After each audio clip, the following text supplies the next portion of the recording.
Sedia payung sebelum hujan. Sebuah peribahasa yang harus kita terapkan secara harfiah pada bulan Desember ini. Hampir seluruh wilayah Indonesia saat ini rutin diguyur hujan. BMKG memprediksi puncak musim hujan di Indonesia akan terjadi pada Januari hingga Februari 2021. Kita harus ekstra hati-hati dalam menghadapi musim hujan. Guyuran air dari langit kerap membawa angin kencang, petir, serta hal tak terduga lainnya. Tapi, tidak sedikit yang menghubungkan turunnya hujan dengan sejumlah fenomena. Misalnya, jika hujan turun saat terik matahari, menandakan ada orang yang meninggal dunia. Atau pelangi yang terlihat setelah hujan karena ada bidadari yang datang. Pemirsa, jangan hiraukan pemikiran tersebut, karena semuanya hanya mitos atau dongeng belaka. Hujan saat terang benderang atau pelangi yang muncul bisa dijelaskan secara ilmiah. Justru yang perlu diwaspadai adalah kehadiran para tamu tak diundang yang biasanya berdatangan saat musim hujan. Nyamuk bermigrasi ke dalam rumah.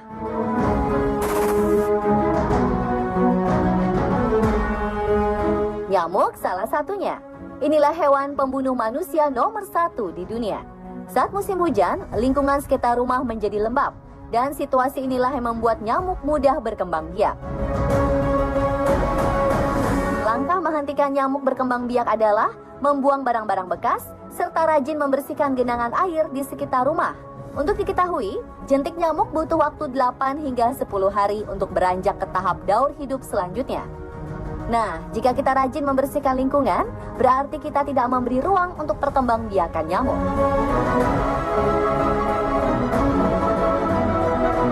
Terkadang manusia meremehkan nyamuk saat musim hujan tiba. Banyak yang berpikir nyamuk akan mati tertimpa oleh derasnya hujan. Tapi faktanya tidak begitu. Penelitian membuktikan nyamuk tetap bisa terbang dan hidup meski di bawah guyuran hujan deras. Setelahnya, nyamuk akan mencari tempat yang kering dengan bermigrasi ke dalam rumah untuk mencari darah manusia.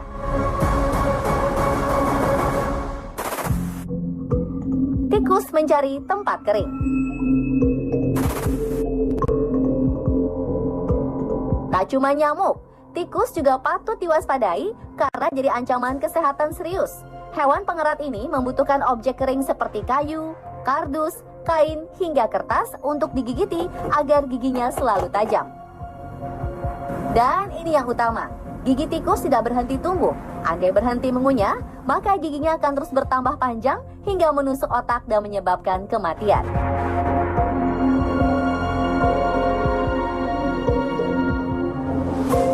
Jika di luar rumah kondisinya basah akibat hujan, maka tikus akan mencari benda-benda kering kesukaannya yang banyak terdapat di dalam rumah. Dan tikus adalah hewan cerdik. Mereka bisa mencari berbagai cara dan celah sempit untuk menerobos masuk ke rumah. Menyelusuri selokan, membolongi dinding, dan juga memanjat dinding vertikal adalah pekerjaan mudah bagi seekor tikus.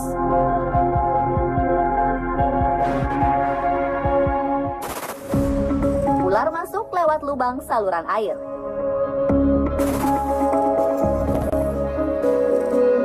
Dan ini dia yang paling sering meresahkan, yap, ular. Hewan melata ini kerap terbawa ke permukiman warga akibat arus banjir. Celakanya, pergerakan ular cenderung tidak terlihat. Dan selain cepat, ular juga pandai berenang serta lihai bersembunyi. Secara tiba-tiba, ular bisa berdiam dan bersembunyi di dalam rumah. Entah itu di saluran air, kamar mandi, atau atap rumah. Tempat nyaman binatang berbisa ini tak bisa diterka. Banyak orang yang menemukan ular secara tiba-tiba di dalam sepatu. Yang paling fatal adalah kedatangan ular saat Anda sedang terlelap tidur. Ular memang menjadi hewan yang paling meresahkan sepanjang musim hujan. Selain tak bisa diduga, ular adalah hewan ganas. Beberapa spesies diantaranya berbisa sekaligus mematikan. Tak heran begitu banyak mitos tentang ular. Apa saja mitos serta cara menanggulangi ular saat musim hujan?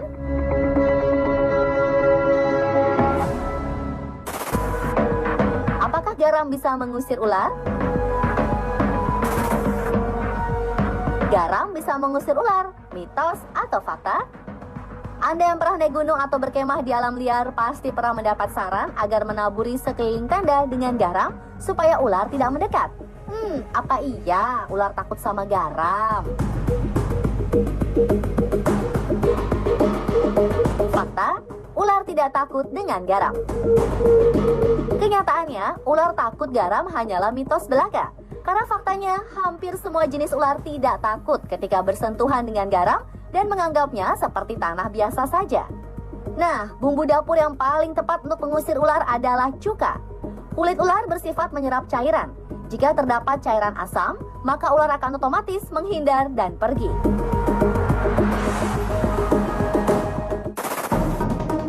Ular bisa melakukan balas dendam. Ada anggapan jika kita menyakiti ular, maka hewan melata ini akan kembali untuk membalas dendam. Ada pula cerita jika Anda membunuh ular, maka pasangannya akan datang dan menyerang manusia yang membunuhnya. Semua ini hanyalah mitos belaka. Tidak ada bukti ilmiah ular memiliki sifat pendendam. Ular tidak memiliki kecerdasan untuk mengingat memori jangka panjang. Ular juga termasuk hewan defensif. Ia tidak akan menyerang manusia kecuali saat merasa terancam. Reptilnya juga tidak akan memburu manusia jika pasangannya dibunuh. Ular tidak memiliki kemampuan yang cukup untuk mengingat objek. Mereka juga tidak memiliki sifat setia terhadap satu pasangan, serta tidak punya naluri persahabatan antar sesama ular.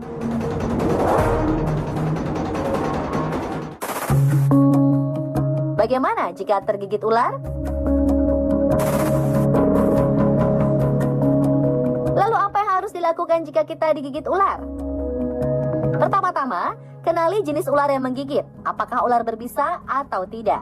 Ular berbisa punya ciri menonjol pada fisiknya, yakni kepalanya berbentuk segitiga, serta badannya lebih ramping dibandingkan kepalanya. Lalu dari matanya, pupil ular berbisa berbentuk vertikal, sedangkan ular yang tidak beracun cenderung memiliki pupil mata berbentuk bulat. Namun ada dua jenis ular dengan pupil mata bulat tapi sangat berbisa, yakni black mamba dan cobra.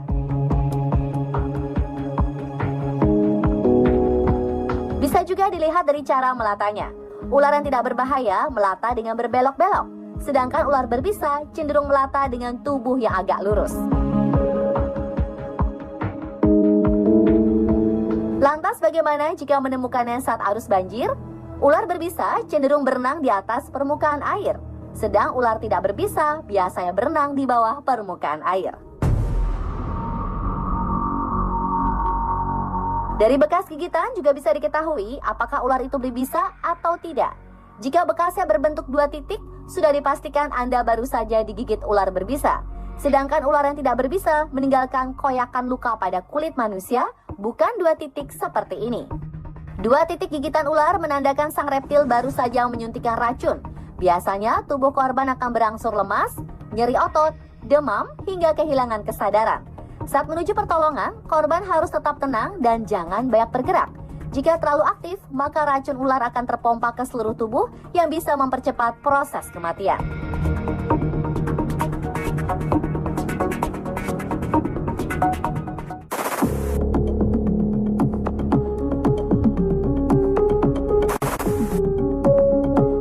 Waduh, serem juga ya kalau terkena gigitan ular. Nah, saat musim hujan seperti ini, lebih baik kita mencegah kedatangan ular di lingkungan sekitar. Yang pertama, bersihkan rumah dari sarang tikus, karena tikus adalah mangsa lezat sang ular. Dan tikus biasanya bersarang pada tumpukan benda tidak terpakai. Kedua, tutup semua celah saluran air. Pastikan pipa atau selokan air yang memiliki akses ke dalam rumah tertutup dengan baik. Ketiga, tabur sejumlah wewangian. Sebenarnya, kiat ini hanya menghindari saja karena ular tidak serta-merta kabur. Tapi aroma wangi akan membuat ular tidak nyaman karena tidak bisa mengendus keberadaan mangsanya seperti tikus dan katak. Well, jadi udah tahu ya pemirsa, cara ampuh mencegah hewan tak diundang selama musim hujan? Terus saksikan On The Spot untuk informasi unik, menarik, serta fakta wow lainnya.